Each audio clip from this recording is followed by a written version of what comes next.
Hey guys, Michael Steinberg, CEO, Hedgestone Business Advisors, also known as the Business Broker King. And today's a very special video because I'm going to show you how to get a business listing listed, how to get it signed up, 10%, 6-month minimum exclusive. Watch the whole video and watch the tactics that I'm going to teach you. So guys, the name of the game in business brokering is getting listings signed. But what's very important is evaluating them correctly. If you're priced too high, you're going to waste your time. Sometimes you take on a listing to fatigue the seller out. In the end, that's what happens. But most of the time, you have to evaluate the business correctly so you don't waste your time and you don't waste the seller's time. So how do you do that? Number one, you must get the seller of the business to trust you. Crucial. Once that trust is there, you will get what you need. How do you get a seller to trust you? You create rapport. You go and meet him. You follow up. You text him good morning. You befriend him. You become the seller's friend, but you don't want to get too close. However, you do want to advise, and the goal is to get him the best exit plan possible. So put yourself in his shoes or her shoes when you're speaking to a business owner that wants to sell. Create the rapport, and the trust will be there. Number two, you want to ask for financials. You want to ask the seller to ask his accountant, because his accountant works for him or her. You want to ask the seller to ask his accountant for P&Ls, tax returns, bank statements. I usually do it over a 3-year period to start, from now to the beginning of the year, and then the last 2 years. So year to date and the last 2 years of P&Ls, 2 years of tax returns, and if they can, 2 years of bank statements. Now, before they send that to you, they might want you to sign an NDA. So you're gonna have to prepare a mutual NDA that you both sign. Once you both sign it, he should send you the documents, and you should gently push him to send it because time kills deals.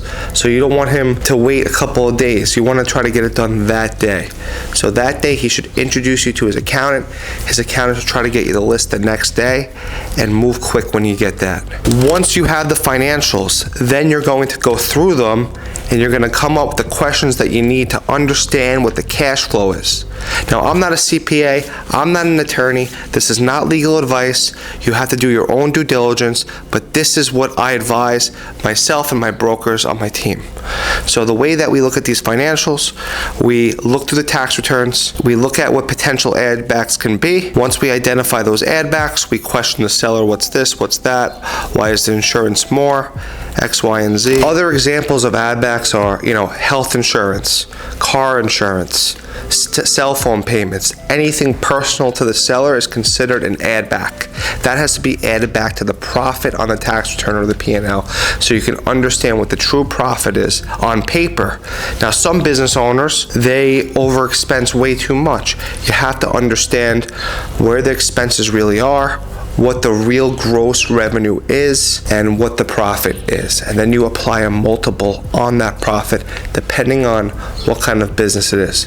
So if it's a car wash, they have all different evaluations. We have express car washes, we have full service car washes, we have self-service car washes, we have property, we have just business. So you have to understand what market you're in. In New York, car washes are trading between 5 and 6 times cash flow.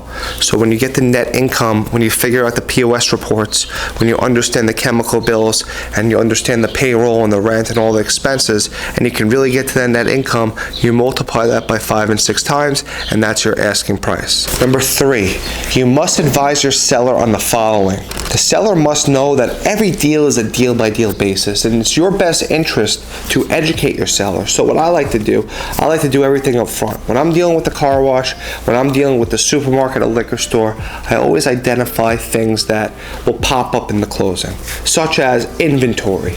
Inventory, to me, is always a separate item on a retail store. Now, that's a big selling point because in the liquor business, inventory is very expensive. So it's very important to advise your client that that's a separate wholesale dollar for dollar price that the buyer will pay the seller, and usually a third party counts the inventory at the end of the deal. Once you have the deal signed, once you have the listing signed, you can go after your buyers, but you have to create that urgency and push the seller to sign. So if you want to learn more about how to do this and get involved with me, join my mentorship program. Reach out to me, mike.steinberg@hedgestone.com. and I will get back to you. You will change your life if you want to learn how to sell businesses if you do it with me. I had the experience, I have the background, I had the back-end systems, I had the AI, I had the team. Let's go.